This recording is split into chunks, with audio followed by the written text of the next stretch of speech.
The whiskey bottle exploded against the weathered wooden floor with a crash that turned Riley's tavern into a tomb of silence. "You think you're too good for us?" Cobra Martinez's voice sliced through the sudden quiet like a serrated blade, his massive fist wrapped around the collar of the petite woman who'd been quietly cleaning glasses behind the bar.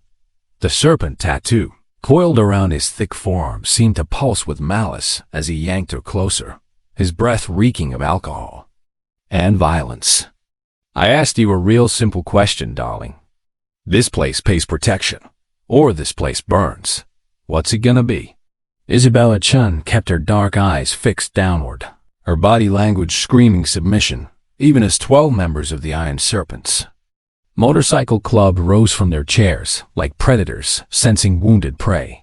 She stood maybe 5'3" inches in her scuffed work boots, her faded denim shirt hanging loose on her small frame. Her black hair was pulled back in a simple bun that made her look younger than her 33 years. Everything about her whispered, ordinary, invisible, helpless. But in exactly 12 minutes, Cobra Martinez would be on his knees, pleading for mercy. Before we dive deeper into this incredible moment of transformation, I have to ask, have you ever completely misjudged someone based on appearances? Alone? Maybe dismissed someone as weak, only to discover they possess strength that defied imagination. These experiences remind us how dangerous our assumptions can be. And if stories of hidden warriors and unexpected heroes resonate with you the way they do with me, your support helps us continue sharing these powerful true stories that prove real strength often comes disguised as ordinary. The tension at Riley's Tavern had been building for 30 minutes before that bottle shattered against the floor. The Iron Serpents had roared in just after 9 p.m., their Harleys announcing their arrival with a thunderous symphony that made every patron in the small roadside establishment freeze mid-conversation. This wasn't their first visit to bars along the highway near Marine Corps Base Camp Leon, and their reputation preceded them like smoke from a wildfire. 4 establishments in the past 6 weeks had mysteriously burned to the ground after declining their protection services. 3 owners had ended up in intensive care, with injuries the victims claimed were accidents.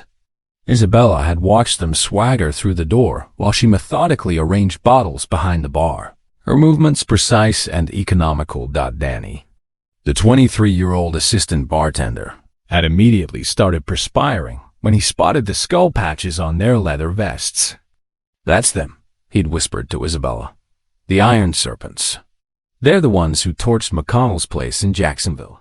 She'd simply nodded, continuing to organize the whiskey bottles in perfect rows, each label facing forward at identical angles. Danny had noticed this about Isabella during the 8 months she'd worked at Riley's. Everything she did possessed an almost military precision. The way she cleaned tables in systematic grid patterns. The way she arranged bar tools with geometric accuracy. The way she never allowed her back to face the entrance for more than a few seconds at a time. Cobra Martinez had entered like a conquering warlord, all 6 feet 4 inches of him swaggering through the doorway with his arms spread wide in theatrical dominance. The serpent tattoo that earned him his nickname began at his knuckles and disappeared beneath his leather vest, and his shaved scalp gleamed under the tavern's amber lighting.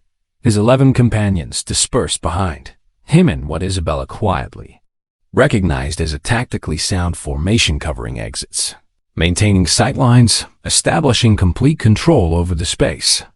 "Evening, good folks," Cobra had announced to the 15 or so regular customers, his voice carrying that particular false cheerfulness that always preceded brutality. "Don't mind us. We're just here for some friendly drinks and a little business conversation." The regulars, mostly Marines from the nearby base and local working-class folks, had shifted uncomfortably in their seats. Detective Marcus Thompson, a weathered 52-year-old who'd served 3 tours in Afghanistan before joining law enforcement, had been nursing black coffee in the corner booth. He'd set down his mug slowly, his scarred hand drifting toward his hip, where his service weapon would have rested if he'd been on duty. Isabella had approached their table with her order pad, maintaining downcast eyes and speaking in barely above a whisper. "What can I get you, gentlemen?" That's when the first spark of trouble ignited. One of the bikers, a gaunt man with prison tattoos covering his neck, had grabbed her wrist as she turned to leave. "How about you start with that pretty smile? Sweetheart, you look like somebody died." She'd smoothly extracted herself from his grip with a movement that appeared accidental, but wasn't, continuing to take their orders without acknowledging the assault. Danny had started moving from behind the bar, his young face flushed with righteous anger, but Isabella had caught his eye and given an almost imperceptible shake of her head. The bikers had ordered beer by the case, and Isabella had served them efficiently and silently. That's when she'd felt the weight of Cobra's predatory attention settle on her like a physical presence. She'd been wiping down a nearby table when he'd called out, "Hey, bar girl, where's Riley? We've got business to discuss." "Mr. Riley is visiting family in Charlotte this week," Isabella had replied quietly, not meeting his stare. "I'm just covering extra shifts." "Well then," Cobra had stood up, his massive frame casting a shadow that seemed to swallow her whole. "I guess you'll have to pass along a message for us. The Iron Serpents are offering protection services to this fine establishment. 6,000 a month, and we guarantee nothing unfortunate happens to this place." Isabella had continued wiping the already spotless table. "I'll let him know you stopped by." That's when Cobra's demeanor had shifted from manufactured friendliness to genuine menace. "I don't think you're understanding me, sweetheart. This isn't a social visit. This is a business necessity. Every bar from here to Wilmington is under our protection. Those that refuse—" He pulled out a chrome Zippo, flicking it open and closed with practiced intimidation. "Well, accidents happen. Electrical fires, gas leaks, real tragic stuff. I understand," Isabella had said softly. "But I can't make those decisions for Mr. Riley. I just serve drinks and keep things clean." The formation the bikers had unconsciously adopted around her had a name in military tactics envelopment. But there were exploitable weaknesses in their positioning that Isabella had cataloged automatically. The one near the jukebox was favoring his right leg. She'd noticed his slight limp entering. The two by the pool table were focused on intimidation, rather than situational awareness, missing Detective Thompson's gradual shift to a more advantageous defensive position. Cobra himself was standing too close inside the reactionary gap, a mistake born of overconfidence. Isabella's fingers had found the small piece of metal hanging from the chain beneath her shirt. The worn dog tag was warm against her skin, a conant reminder of who she used to be, who she was desperately trying not to be anymore. 4 tours across Iraq and Afghanistan, 18 confirmed kills, 5 Bronze Stars, a Purple Heart, all of it locked away in a storage unit along with her dress blues and her staff sergeant chevrons. She'd come to Riley seeking quiet, seeking peace, seeking a place where she could simply be invisible and serve drinks to people who didn't know what it felt like to have another person's blood on their hands. But trouble, it seemed, had a way of finding Marines, even retired ones, trying to disappear into civilian anonymity. "Listen," Cobra had said, his patience clearly evaporating. "I'm trying to be reasonable here, but you're making this complicated. How about this? You seem like an intelligent girl. You convince Riley to see things our way, and maybe I'll make sure you're personally taken care of. What do you make here? Minimum wage plus tips? I could guarantee you're properly compensated." Thank you, but I'm satisfied with my current situation," Isabella had replied, finally looking up at him. Her dark eyes were calm, almost serene, which seemed to enrage him more than defiance would have. That's when he'd reached out and wrapped his thick fingers around her upper arm, squeezing hard enough to leave bruises. "Listen here, you stuck up little. I'm going to have to ask you to remove your hand from the lady." Detective Thompson had risen from his booth, his voice carrying the unmistakable authority of someone accustomed to being obeyed. Even in civilian clothes, he projected that distinctive bearing of a career military man. Cobra had laughed without releasing Isabella's arm. And what exactly are you planning to do about it, old-timer? You're off duty, out of jurisdiction, and outnumbered 12-1. Sit back down before you get seriously hurt. But the detective hadn't backed down. And several other patrons, Isabella noticed at least 6 war unit insignia or military tattoos had shifted in their seats, ready to support his stand. The atmosphere in Riley's had grown thick with the promise of violence. "Marcus, it's fine," Isabella had said softly, using the detective's first name. "These gentlemen were just leaving." That's when Cobra had made his fatal mistake. He jerked her closer, his other hand reaching for her collar. "You don't tell us when we leave. We leave when we're good and ready. And right now, I'm thinking we need to teach this whole place a lesson about proper respect." The sound of chairs scraping against wooden floors had filled the tavern as more patrons stood up. Danny had grabbed the Louisville Slugger they kept behind the bar. But Cobra's attention was entirely focused on Isabella, on establishing dominance, on breaking what he perceived as inappropriate resistance from someone who should have been cowering. "You know what your problem is?" He'd snarled, his face inches from hers. "You think you're better than us. Think you're too good to show appropriate respect. Maybe I need to remind you of your place." His free hand had grabbed the front of her shirt, bunching the faded denim in his fist. Isabella had remained perfectly still, her breathing controlled, her eyes steady. To everyone watching, she appeared to be a terrified server trying not to provoke additional violence. But Detective Thompson, with his 3 combat tours worth of experience, had seen something else entirely. The way her weight had shifted to the balls of her feet. The way her hands had positioned themselves. The way she'd angled her body to create space for explosive movement. "Last chance," Cobra had growled. "You're going to call Riley right now and tell him he's got a new business partner, or things are going to get very unpleasant for everyone in this establishment." "I can't do that," Isabella had said simply. That's when the shirt had torn. The sound of ripping fabric was shocking in its finality, the denim parting from collar to mid-chest as Cobra yanked with all his considerable strength.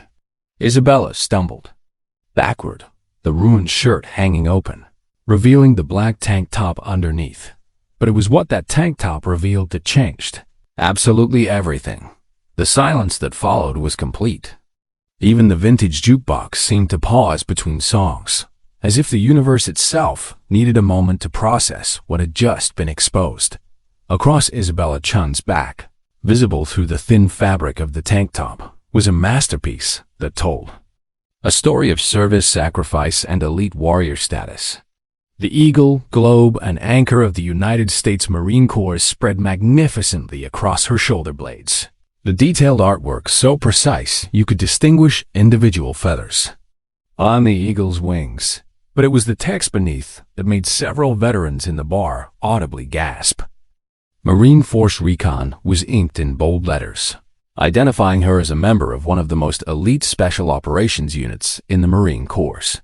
Below that, her designation, SSGTI Chun 0311, the military occupational specialty code for infantry, the tip of the spear, the ones who advance where others fear to tread.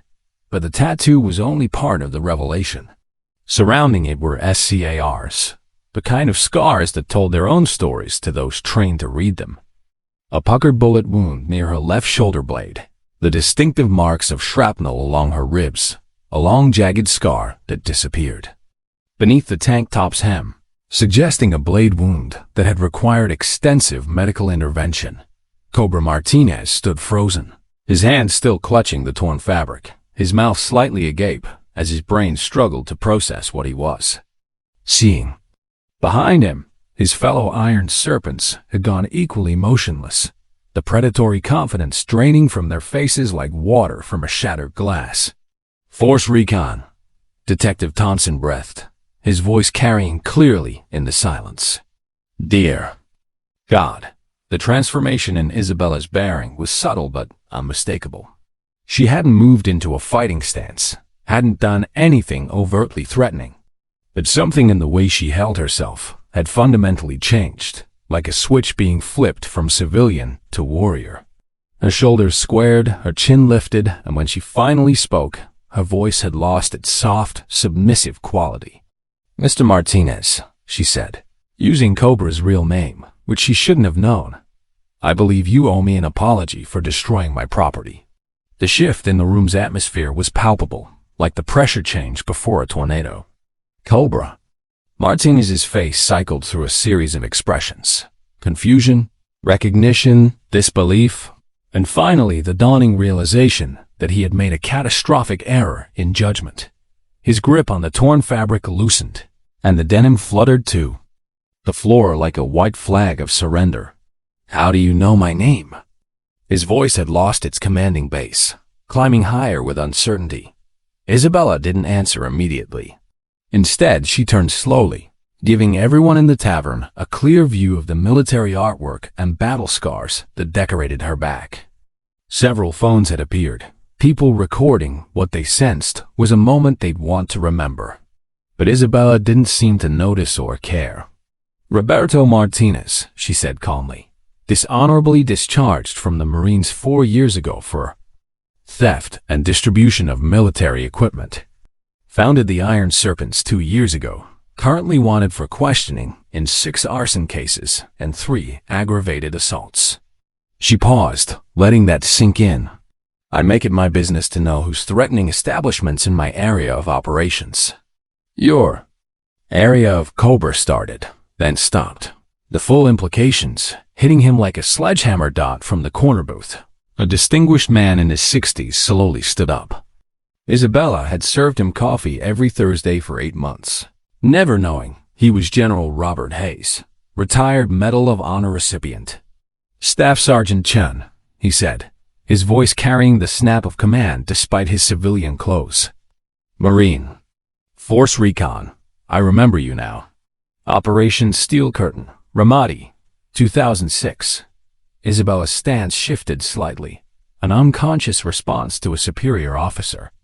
"Sir, you're the one who held that medical station for 23 hours with a damaged rifle and 4 magazines while the medevac helicopters fought through the sandstorm." "It wasn't a question. I had help, sir." "Corporal Martinez and Lance Corporal Kim." Her voice caught slightly on the names. "They didn't make it home." Another patron stood up, Sophia Reyes, who owned the bookstore down the street. "Nobody knew she'd been a Navy corpsman attached to Marine units." "I was at Lansdale when they brought you in," she said quietly. 70% burns, 2 bullet wounds, enough shrapnel in you to set off metal detectors permanently. The surgeon said you'd never walk normally again." "Surgeons can be wrong," Isabella said simply. The Iron Serpents were backing toward the exit now, their earlier formation completely shattered. But they found their path blocked by 6 men who had quietly repositioned themselves during the conversation. Each one carried the unmistakable bearing of someone who'd seen real combat, not the bar fights and intimidation tactics the bikers were accustomed to. "Leaving so soon?" asked one of them, a black man with paratrooper wings tattooed on his forearm. "But you haven't apologized to the lady yet." Cobra's face flushed crimson, caught between humiliation and his desperate need to maintain face in front of his crew. "Look, we didn't know she was. I mean, if we'd known ... Known what?" Isabella stepped forward, and despite being nearly a foot shorter than Cobra, he took an involuntary step backward. "That I bled for this country? That I'd earned the right to basic human dignity? Or just that I could hurt you in ways you can't even imagine?" During the tense confrontation, Isabella's hand moved unconsciously to her lower back, where she kept a compact trauma kit hidden beneath her work shirt. The professional-grade medical supplies included military hemostatic agents and combat medications designed for battlefield emergencies. The advanced clotting compounds and pain management solutions had saved lives in Ramadi and Fallujah tools. She still carried out of habit, because a Marine is always prepared, even when serving drinks in a roadside tavern. The weight of the kit was reassuring, though she prayed she'd never need to use it again. "All of the above," Cobra admitted, his voice barely above a whisper. Detective Thompson had moved closer, his hand resting casually on his phone. Miss Chun, would you like to press charges for assault? We have plenty of witnesses to the unwanted touching and destruction of property. Isabella considered for a moment, then shook her head. No need, Detective. I think Mr. Martinez and his friends were just leaving, and they won't be returning. Will you, Mr. Martinez? The threat in her voice was subtle, but unmistakable. Cobra nodded frantically, his shaved head bobbing like a dashboard ornament. No, ma'am, we won't be back. In fact, we'll make sure everyone knows Riley's is completely off limits. And the other establishments you've been threatening? Isabella's tone made it clear this wasn't a request. We'll reconsider our business model, Cobra stammered. Kneel. The command cracked like a rifle shot, and Cobra found himself dropping to his knees before his conscious mind could process what was happening. It was the voice of someone accustomed to absolute obedience in life-or-death situations. Ma'am? He looked up at her, confused and terrified in equal measure. You assaulted me, destroyed my property, threatened my workplace and my colleagues. Isabella's voice was calm, almost conversational. In some parts of the world where I've operated, you'd already be dead.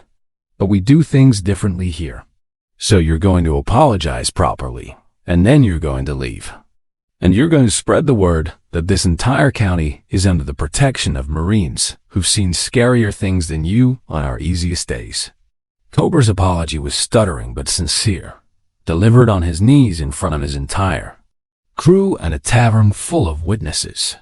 When Isabella finally nodded her acceptance, he scrambled to his feet and headed for the door, his fellow iron serpents following like whipped animals. At the threshold, he turned back. Can I ask why hide it? Why pretend to be just a server? Isabella's expression softened slightly. Because, Mr. Martinez, real warriors don't need to advertise. We don't wear our strength on the outside. We carry it quietly and use it only when necessary. I came here for peace, to serve coffee and wipe tables and remember what it feels like to be normal. You took that from me tonight. The bikers left without another word, their motorcycles starting up with notably less swagger than they'd arrived with. Through the windows, patrons watched them disappear into the night, and everyone somehow knew they wouldn't be back. The tavern remained quiet for a long moment after their departure. Then General Hayes spoke up. Staff Sergeant, if you don't mind my asking, what are you doing here? With your record, you could be doing anything. Private security, law enforcement, teaching at Quantico. Isabella picked up her torn shirt from the floor, folding it with the same precision she'd shown with the bar towels. With respect, sir, I've done my time being extraordinary. I've been the tip of the spear, the first one through the door, the last one out. I've got 31 confirmed kills and probably twice that unconfirmed.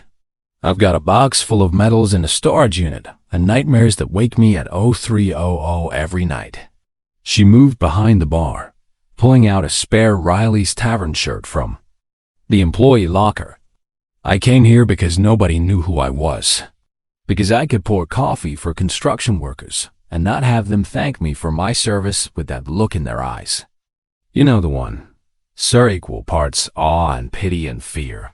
But they drove you out, Sophia Reyes said softly. Those animals stole your peace. No, Isabella said, slipping on the fresh shirt and buttoning it with steady hands. They reminded me of something I'd almost forgotten. That peace isn't something you find by hiding. It's something you create by standing your ground. Danny, who had remained frozen behind the bar throughout the entire confrontation, finally found his voice. Isabella, I had no idea. 8 months we've worked together, and I never. That was the point, Danny. She smiled at him, and it was the first genuine smile anyone had seen from her. I didn't want to be Staff Sergeant Chun, Force Recon Marine. I wanted to be Isabella, the woman who makes sure your coffee is always fresh and your tables are spotless. But you're a hero, someone called out from the back of the tavern. Isabella's expression hardened slightly. No, Martinez and Kim were heroes. They died protecting civilians. I'm just someone who is too stubborn to die and too damaged to do anything else but survive. General Hayes approached the bar, his movements careful and respectful. Staff Sergeant, I know we don't know each other well, but I want you to know what you did in Ramadi, holding that position. Protecting those medics. Martinez and Kim didn't die for nothing. 43 wounded Marines made it out because of what you three did. Isabella's hands stilled on the bar towel she'd been folding. 44, sir. One more was stabilized in the medevac chopper. Corman named him Roberto. The room fell silent again, the weight of that revelation settling over everyone like a benediction. Here was a woman who had literally used her body as a shield for the innocent, who had paid in blood and burns and bullets for the safety of people she'd never met. And she'd been content to disappear into anonymity, serving beer and wiping tables. So what now? Danny asked. I mean, everyone's going to know. Word's going to spread. You can't go back to being invisible. Isabella considered this as she resumed her normal duties, collecting empty glasses and wiping down tables as if nothing had happened. Then I guess I'll have to be visible, but on my terms. Over the next hour, the tavern slowly returned to something approaching normal.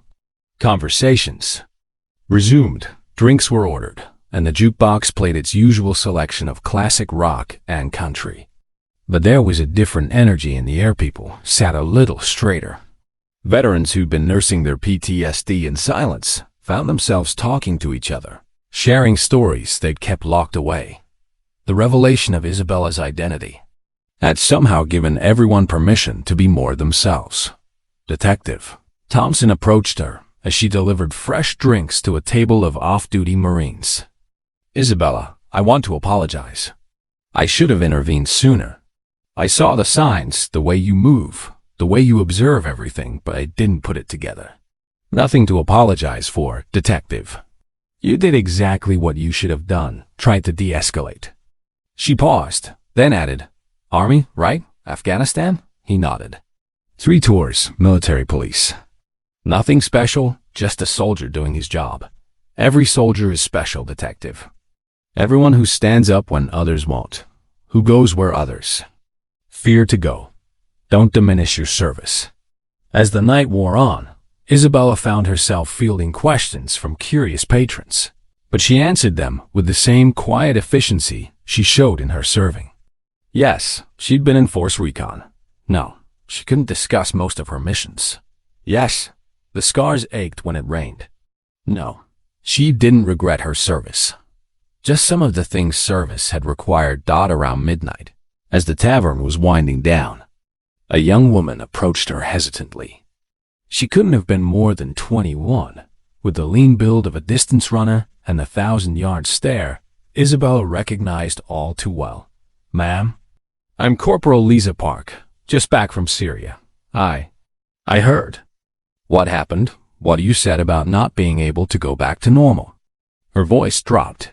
How do you do it? How do you come back from that? And just ... Function?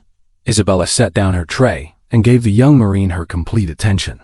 You don't come back, Corporal. Not really. The person who left doesn't exist anymore. You build a new person with the pieces that survived, and you find a new mission. What's yours? Isabella gestured around the tavern. This, serving people, creating a place where veterans can come and not have to explain themselves. Where civilians can learn that we're not broken, just different. Where someone like you can ask someone like me how to survive and get an honest answer, which is one day at a time, one table at a time, one act of service at a time. The skills that made us good Marines, attention to detail, dedication to mission, protecting others, they don't disappear. We just have to find new ways to use them. As closing time approached, Isabella found herself alone with Danny as they cleaned up. The young bartender kept shooting her glances, clearly bursting with questions. Go ahead, she said finally. Do you regret it? Having your cover blown? Isabella felt a profound shift as she worked, turning tables upside down. She'd spent 2 years hiding, trying to bury the Marine she was. But that part of her was as fundamental as her own hands, and it was time to stop running. She decided to stay, affirming that a Marine doesn't abandon their post. The next morning, Riley's Tavern was a hive of activity. Word had spread, drawing veterans from all over to see the Force Recon Marine who had stood up to a biker gang. But Isabella didn't make a show of it. She simply put on her apron and went to work, serving coffee and taking orders. She accepted. Thanks for her service, but quickly turned the conversation to others, preferring to listen rather than speak. When Riley offered her time off, she politely refused, understanding that her presence was about to turn his tavern into something special. Over the next few weeks, Riley's became an unofficial gathering place for veterans. The walls filled with memorabilia, a library of military books appeared, and every Sunday felt like Veterans Day. But the most significant change was in Isabella herself. She no longer hid, no longer kept her eyes down. She moved with a quiet confidence, someone with nothing left to prove. 4 months later, a package arrived for her. Inside was her Purple Heart, along with a note from a corpsman who had kept it safe since she left it behind. Isabella took the medal and hung it on the wall, next to a photo of herself and 2 other Marines in Ramadi, a testament to her past. Danny, a young man from the tavern, approached her, saying he was considering enlisting because of her. Isabella listened, but urged him to find his own reason, explaining the immense price of service. When he asked if she would do it all again, she touched her dog tags, no longer a secret shame. Every damn day, Danny, and I'd do it again, she said. In her reflection behind the bar, she saw a woman who was neither the naive young recruit nor the broken veteran who had tried to disappear. She was something new, tempered by war, and now serving in peace. Her motto became, "Warriors don't need recognition to serve." She served coffee, cleaned tables, and provided a safe haven. It wasn't Ramadi, and there were no medals, but it was her new mission. The eagle, globe, and anchor on her back, once hidden, was now a beacon. Here at Riley's, a United States Marine stood watch not with a rifle, but with a coffee pot, faithful to the cause, to her brothers, and to her new purpose. Isabella Chun had found peace in serving again.